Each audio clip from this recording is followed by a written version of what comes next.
What is going on, everyone? It is Fluxy here, and we're here with another video on Rust Console Edition. Before we get into it, I just want to say if you are enjoying these videos, please be sure to like and subscribe. It really does help the channel, and also comment what you thought of the video down below. So today we're going to talk about aiming in Rust Console Edition, and specifically what aiming settings you need to know. Before I show you specifically the settings I have, I just want to say these may not be for everyone, but I have found they significantly make the game easier for me to play, and I would recommend that you try it out at least and let me know what you think, because you might find that this actually works for you and gives you a significant advantage over other enemies. So now let's get into my aiming settings specifically. I have quite a fast rotational aiming speed, but I do have a slower aim down sight speed. The reason I do this is because I find that a slower ADS speed actually helps control your movements a lot easier against targets and allows you to stay on target a lot easier as well.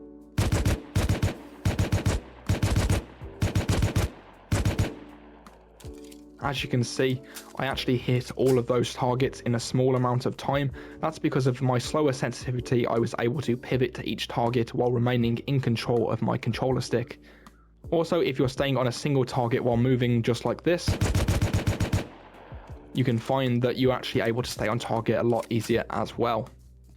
I'm going to go a little bit further away from these targets now and show you how you are able to stay accurate at long range as well with a slower sensitivity.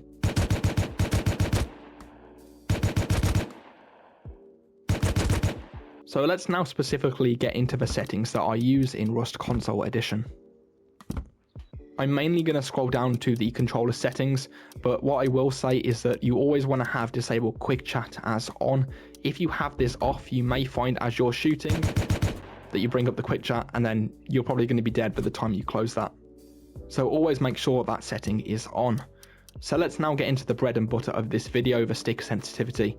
You're going to want to have your camera control type as digital boost, boost multiplier at 103, camera X and camera Y at 64. This will influence how fast you are able to rotate your camera. And then you're going to want to have your camera sensitivity ADS and scoped 1x ADS at 19. Now this is the lower sensitivity I was talking about. Now moving down on the settings, we have scoped 4x at 30 and camera sensitivity bow at 50.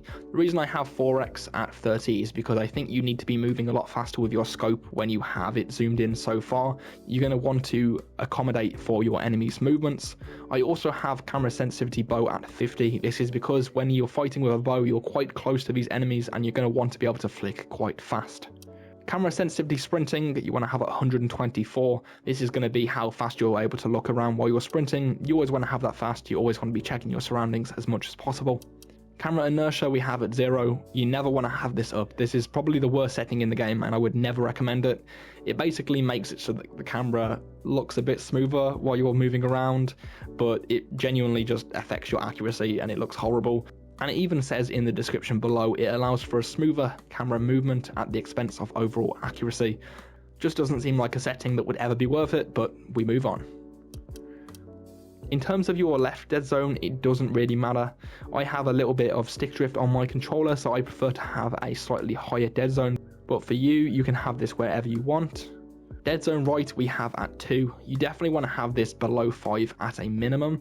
I play it 2 to 3. Normally I never really change it more than either 2 or 3. I do this just because it allows me to make those more gradual controller movements while I'm aiming, and I find that if you have this too high you aren't able to do that and you will definitely end up losing more gunfights.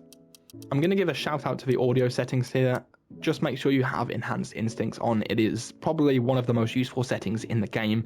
It'll make you hear players' footsteps louder at the end of the day, so that is definitely going to be a lot more important to you if you're playing this game competitively. Definitely make sure you have that on. Going to graphics, I'll go through these a little bit faster. Depth of field off, you don't want to have any kind of blur while you're looking at anything, so definitely turn this off. Blood on, sharpening on, vignette off. Terrain quality I have as high. I honestly don't think this changes anything in the game. I've never noticed a difference, but I have mine at high either way, so it's up to you wherever you want that. FPS limit I have as on. I just do this to reduce screen tearing. I don't really like that, but you can have this on or off depending what suits you. Field of view I have at 90. I think this is probably one of the most important settings in the game. If you have this all the way at the bottom, it's just going to make your game look really zoomed in, and I think it honestly looks really horrible. but I think the sweet spot is definitely at 90. It just makes the game look a lot better, and you're actually able to see more of your surroundings, more so than you would see if you had a lower field of view. Honestly, I hope one day they actually increase this so we can have a higher field of view, but for now this is all that we have, so hopefully that comes in an update later this year. And finally, for the settings, we want to have motion blur set as off.